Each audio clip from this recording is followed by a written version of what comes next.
चिट्टे के नशे ने ना जाने कितने युवाओं की जिंदगी को तबाह कर दिया है। इस चिट्टे के सेवन की वजह से कितने युवा काल के गाल में समा गए और कई लोगों के घर तबाह हो गए।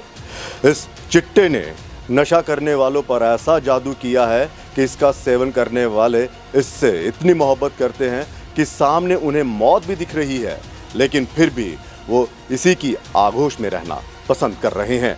आखिर ऐसा क्या है इस चिट्टे में और वो कौन है जो इन युवाओं को इसकी आगोश में धकेल रहे हैं? दरअसल इस चिट्टे का कारोबार जम्मू में खूब फल फूल रहा है, क्योंकि डिमांड ज़्यादा है। जाहिर सी बात है, कारोबार भी बड़ा होगा, और जब कारोबार बड़ा होगा तो इसमें करोड़ों रुपए का लेन देन भी होगा। नमस्कार, मैं हूं ललित खजूरिया और आप देख रहे हैं जम्मू संवाद। चिट्टे के नशे ने कितने लोगों की जीवन लीला ही समाप्त कर दी, लेकिन फिर भी नशा करने वाले इस चिट्टे से बाहर नहीं निकल पा रहे हैं, और जो इस नशे के कारोबार कर रहे हैं वो लगातार इस नशे का जाल फैला रहे हैं, क्योंकि ये इतना बड़ा फैला हुआ कारोबार है कि इसमें करोड़ों रुपए कमाए जा रहे हैं इन चिट्टा का कारोबार करने वाले, और इस जाल में युवा लगातार फंसते ही जा रहे हैं। इस जाल से ये नशा तस्कर करोड़ों रुपए भी कमा रहे हैं। नशे की तस्करी के जाल को काटने के लिए बाकायदा ANTF यानी एंटी नारकोटिक्स टास्क फोर्स भी बनाई गई है, और इस फोर्स ने नशे की तस्करी करने वालों पर शिकंजा भी कसा है, लेकिन फिर भी ये नशा तस्कर अपने मंसूबों में कामयाब हो ही जाते हैं और जम्मू में इस नशे के कारोबार को खूब फैला रहे हैं। अब तो आलम ये है कि ये नशा गांव-गांव तक पहुंच गया है। युवा इसके शिकार हो रहे हैं। इन तस्करों के हौसले इतने बुलंद हैं कि इन्हें पुलिस का भी कोई खौफ नहीं रहा। यही वजह है कि इस कारोबार को किस तरह से बेखौफ होकर ये जो नशा तस्कर हैं उसे फैलाते ही जा रहे हैं। इन तस्करों को पुलिस का कितना खौफ है, इसकी बानगी को आप इस तरह से समझ सकते हैं कि बीते गुरुवार की रात को पुलिस को सूचना मिलती है कि इमाम गुज्जर, जो कि नशे का कारोबार करता है, वो अपने साथियों के साथ लंगोटिया गांव में रुका हुआ है।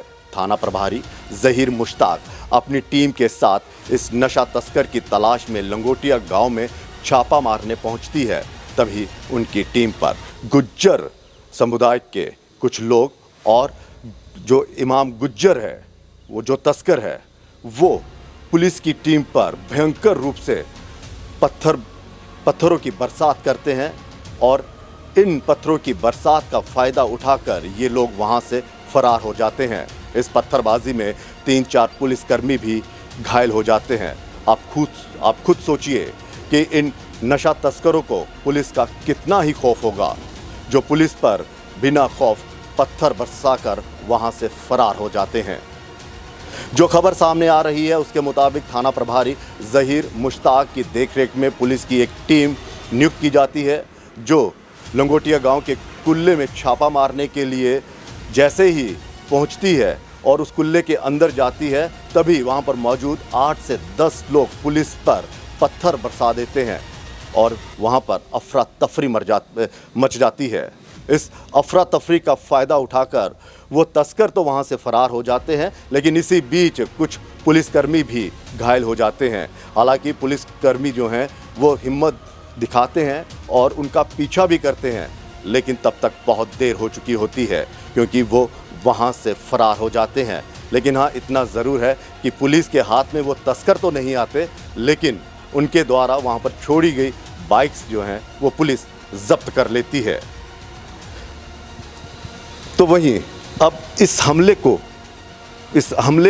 की जो प्लानिंग है उसको समझिए, और इस हमले ने कई सवाल भी खड़े कर दिए हैं कि नशा तस्कर इमाम गुज्जर को इसकी भनक कैसे लग गई कि पुलिस उसे गिरफ्तार करने आ रही है, जिससे वो वहाँ पर अलर्ट हो गया।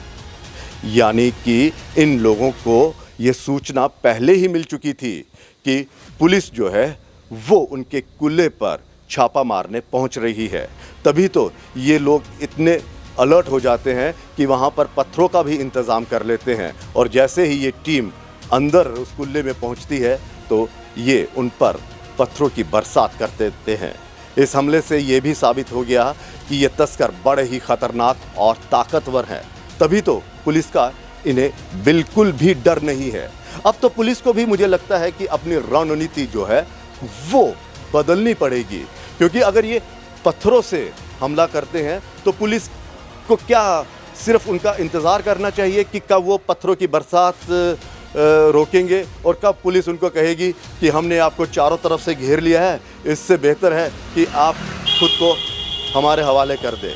लेकिन ये शातिर जो तस्कर हैं, जो ताकतवर हैं, जो इतने ख़तरनाक हैं कि खुद को बचाने के लिए पुलिस कर्मियों की भी जान ले सकते हैं। तभी तो हम ये कह रहे हैं कि अब पुलिस को भी इन तस्करों के खिलाफ अपनी जो रणनीति है वो कहीं ना कहीं बदलनी पड़ेगी। और दूसरा ये कि लोगों को भी चाहिए कि अगर उनके आसपास, उनके गांव में कोई इस तरह के तस्कर हैं या छोटे छोटे पैडलर हैं, ड्रग पैडलर हैं, उसकी सूचना पुलिस को दे, क्योंकि ये जो नशा है, इस नशे ने युवाओं को तबाह कर दिया है, समाज को खोखला कर दिया है।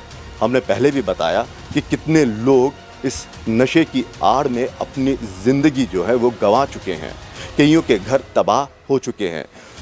तो वहीं अब ये वक्त आ गया है कि सभी लोगों को मिलजुल कर, एक होकर इस नशे के खिलाफ लड़ाई लड़नी होगी और पुलिस का साथ देना होगा।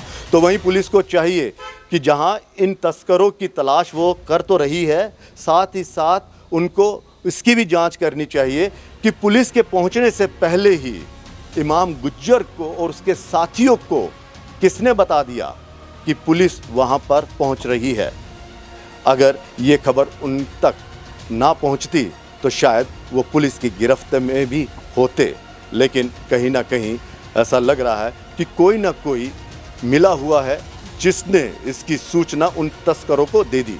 फिलहाल पुलिस उनकी तलाश में है, लेकिन हम फिर भी जनता से यही अपील कर रहे हैं कि आप पुलिस का साथ दीजिए और इस नशे के खिलाफ एकजुट होकर लड़ाई लड़िए। फिलहाल आप देखते रहिए जम्मू संवाद।